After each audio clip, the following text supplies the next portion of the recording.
नमस्कार, मैं रीमा प्रसाद। To the point आज समझेंगे कि लालू प्रसाद यादव कैसे आरजेडी के लिए फिलहाल संकट मोचक के तौर पर उभरे हैं।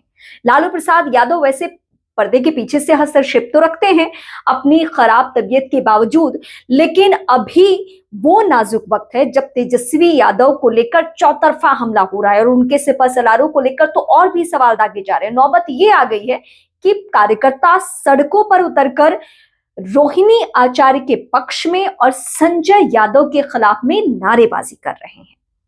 जब विधायक दल की बैठक शुरू हुई तो तेजस्वी बहुत भावुक हो गए। तेजस्वी इस कदर भावुक हो गए कि उन्होंने सीधे सीधे कह दिया कि अगर नेता चाहते हैं तो वो अपना नेता किसी और को चुन सकते हैं।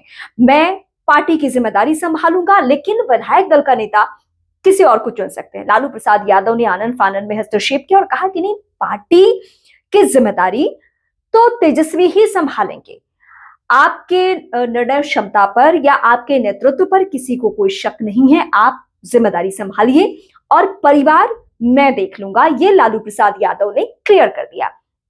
यानी बीते कुछ महीनों में जिस तरीके से एक के बाद एक लालू परिवार पर या यूं कहें कि आरजेडी पर संकट है, उससे उबरने में फिलहाल तेजस्वी को लालू प्रसाद यादव ही मदद कर रहे हैं। पहले तेज प्रताप का एक मामला सामने नजर आता है, उसके बाद आनन फानन में लालू प्रसाद यादव ने अपने बड़े बेटे तेज प्रताप यादव की कुर्बानी दी और पार्टी और परिवार से बेदखल कर दिया। तेजस्वी की राह में रोड़ा ना बने, इसको लेकर गाय बगाहे रोहिणी का एंगल चलते रहा। चुनाव के मध्य में भी रोहिणी आचार्य का एक एंगल सामने आया, जहां संजय यादव को लेकर उन्होंने बहुत खुलकर, उस समय तो नहीं लेकिन इशारों इशारों में कह दिया था। और जयचंद के नाम से तो तेज प्रताप हर दूसरे दिन सवाल उठाते रहे हैं।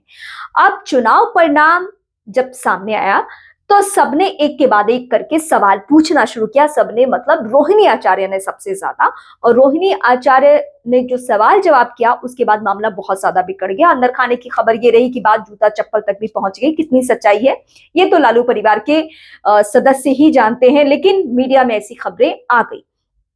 अब संकट ये कि क्या तेजस्वी यादव के नेतृत्व पर सवाल उठने लगेंगे।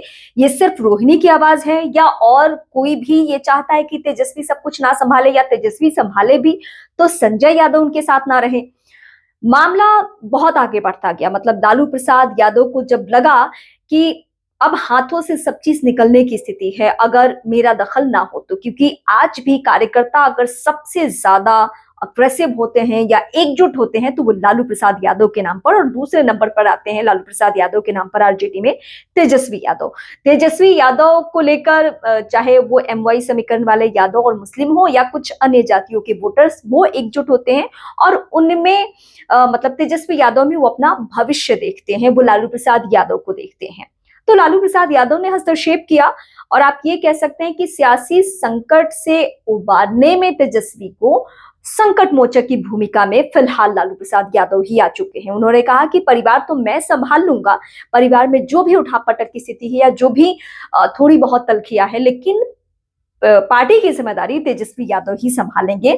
तो 2015 के बाद, यानी पहला चुनाव जब तेजस्वी यादव ने लड़ा था, उसके बाद ठीक 10 साल बाद ये ऐसी सियासी संकट है जिसमें लालू प्रसाद यादव का हस्तक्षेप बहुत जरूरी था और उन्होंने हस्तक्षेप करके एक सियासी मैसेज अपने कैडर में फिर से दे दिया है कि असली सियासी वारिस उनके तेजस्वी यादव ही हैं। सियासत की बागडोर या आप कहें कि उनकी जो भी जमा पूंजी है राजनीति की लालू प्रसाद यादव की, उसे तेजस्वी यादव ही संभालेंगे। चाहे रोहिणी नाराज हो या फिर मिसा भारती नाराज हो या बड़े बेटे तेज प्रताप रूठे, इस बात से लालू प्रसाद यादव को कोई फर्क नहीं पड़ता। ये बहुत पहले उन्होंने तय कर लिया था कि राजनीतिक गुणाभाग की अगर पढ़ाई किसी ने की है तो वो तेजस्वी यादव है। उन्हीं में लालू प्रसाद यादव को चांद दिखता है और फिलहाल इस मामले को शांत करने की कोशिश की जा रही है। आप यूं कह सकते हैं कि डैमेज कंट्रोल करने की कोशिश की जा रही है और लालू प्रसाद यादव बहुत सक्रिय हो चुके हैं, बहुत एक्टिव हो चुके हैं और कदम कदम पर तेजस्वी यादव का साथ निभा रहे हैं उनके फैसलों में।